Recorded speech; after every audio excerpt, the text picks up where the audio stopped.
किसी जिज्ञासु ने एक प्रश्न किया है कि गुरु शिक्षक को समर्पित हो गया है, गुरु शिक्षक को समर्पण हो गया है, तो इस जन्म में दीक्षा लेना संभव नहीं है, तो क्या करे? क्या इसी जन्म में भगवत सेवा में जाया जा सकता है क्या, या भगवत कृपा का इंतजार करें? ऐसा किसी ने पूछा है।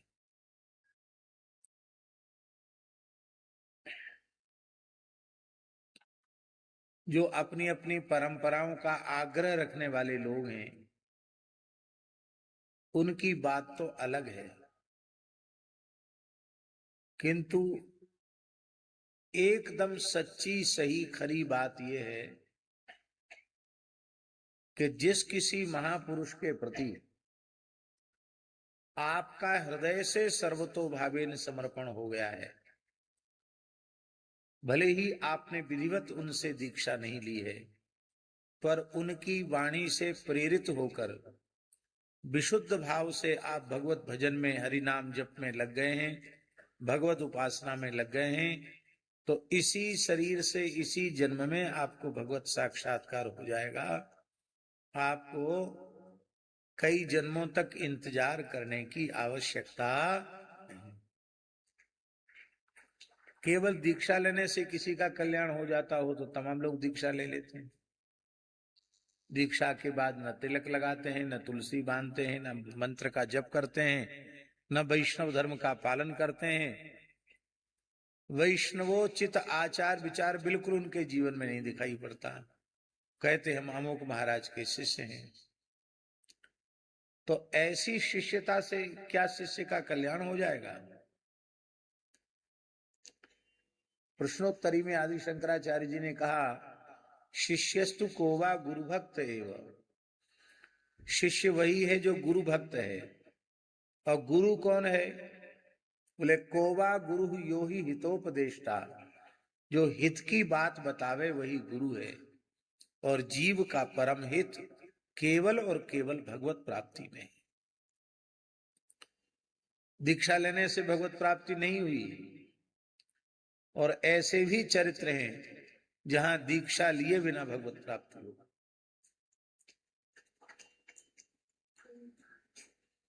अब भक्तमाल में नाभाजी ने चरित्र लिखा है, शिल्पिल लेके कहत कुंवर पे हरि चली आवे। तो एक राजा की लड़की, एक जमींदार की लड़की, उन्होंने किससे दीक्षा ली थी?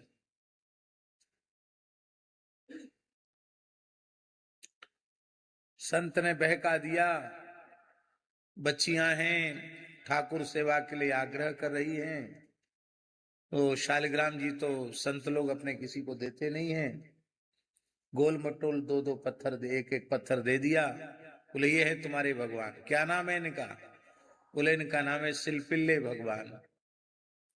अब न तो विष्णु सहस्त्र नाम में, न गोपाल सहस्त्र नाम में, न श्री राम सहस्त्र नाम में, न श्री कृष्ण सहस्त्र नाम में, किसी सहस्त्र नाम में शिल्पिल्ले नाम नहीं आया।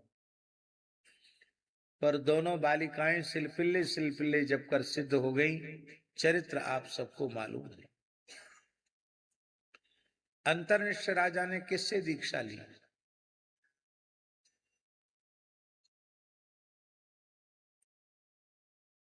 हमारे इस वक्तव्य का ये अर्थ मत निकालें कि दीक्षा लेना जरूरी नहीं है। हमारी उपासना एकनिष्ठ हो जाए, उसमें भटकाव न आवे, इसके लिए दीक्षा की भी महिमा है। लेकिन दीक्षा की महिमा तब है जब दीक्षा लेने के पश्चात उसके अनुरूप हमारा जीवन हो, तो उसकी महिमा है। अन्यथा केवल दीक्षा लेने से कुछ नहीं होता है। इसी ऋषिकेश की बात है। परम श्रद्धेय स्वामी श्री राम सुखदास जी महाराज के पावन कक्ष में हम बैठे थे और पूज्य स्वामी जी के मुख से निकला, करे बड़े दुख की बात है, लोग गुरु बनाकर घोर नरक में जा रहे हैं। तो हमको ये बात अप्रिय लगी, क्योंकि हम लोगों का तो जीवन ही गुरुजनों के चरणाश्रय से शुरू हुआ है। आज जो कुछ भी, यत किंचित भी जो कुछ मिला है, वह सब श्री सद्गुरु भगवान का ही प्रसाद है। ये बात हमें अप्रिय लगी और हमने पूज्य स्वामी जी से अत्यंत विनम्रता पूर्वक कहा, स्वामी जी, आप महाराज जी, आपके कहने का आशय मेरी समझ में नहीं आया। वो समझ गए तो उन्होंने कहा कि मैं गुरु परंपरा का विरोधी नहीं हूं, मैं भी विधिवत मैंने किसी संप्रदाय में किसी परंपरा में दीक्षा ली है, पर आजकल जो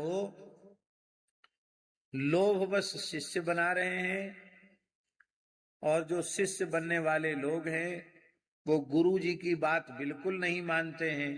तो आप तो पंडित हो, पढ़े लिखे हो, बताओ, गुरुजनों की बात न मानने वाला, उनकी वाणी की अवज्ञा करने वाला, वो नरक नहीं जाएगा तो कहाँ जाएगा? तो बोले इसलिए हम बोलते हैं कि गुरु बनाकर लोग नरक जा रहे हैं।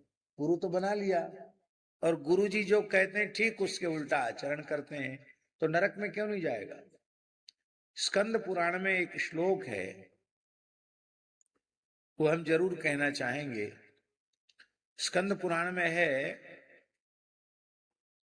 अमात्य दोषम राजानम जाया दोषम पतिम तथा तथा शिष्य कृतम दोषम गुरुम प्राप्नोत्य संशय।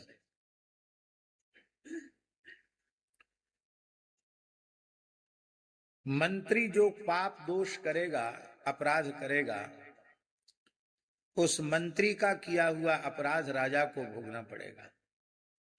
इसका मतलब यह है कि मंत्री को नहीं भोगना पड़ेगा, अर्थ मत लगाना। पाप कर्म करने वाले को तो भोगना पड़ेगा ही, राजा को भी भोगना पड़ेगा, क्योंकि उसने अयोग्य व्यक्ति को मंत्री पद क्यों दिया? योग्यतम व्यक्ति का चयन करना चाहिए था। अयोग्य भ्रष्ट बेईमान व्यक्ति को मंत्री क्यों बनाया?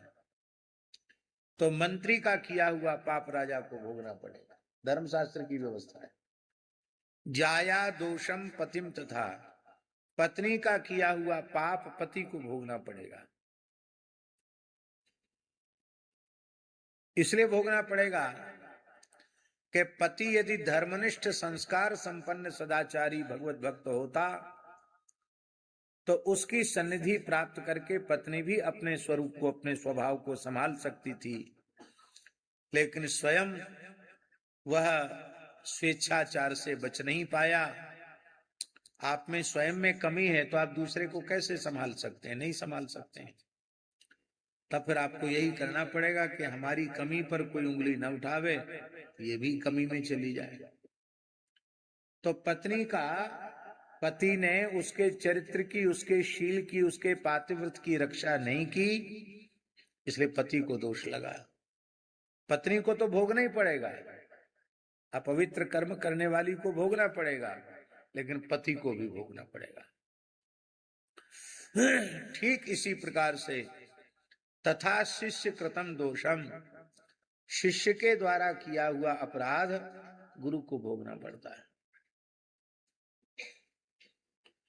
एक अत्यंत सिद्ध संत ने, उच्च कोटि के महापुरुष ने हमको अत्यंत एकांत में कहा, अब उनका शरीर नहीं है, उन्होंने कहा कि आपके हृदय में दया भाव बहुत अधिक है। इस दया भाव की अधिकता के कारण आप चाहे जिसको रोते हुए देखकर हृदय से आशीर्वाद दे देते हैं, और चाहे जो व्यक्ति आपका पैर पड़ लेता है और कोई भी रो के कहता महाराज में दीक्षा दे दो, तो आप द्रवित हो जाते हैं।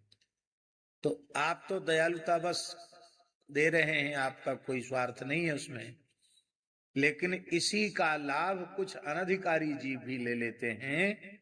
उन अनधिकारी जीवों के द्वारा जो दीक्षा के प्रति अपराध बनता है, उसके दोष के कारण आपको बारंबार अस्वस्थ और रुग्ण हो जाना पड़ता है।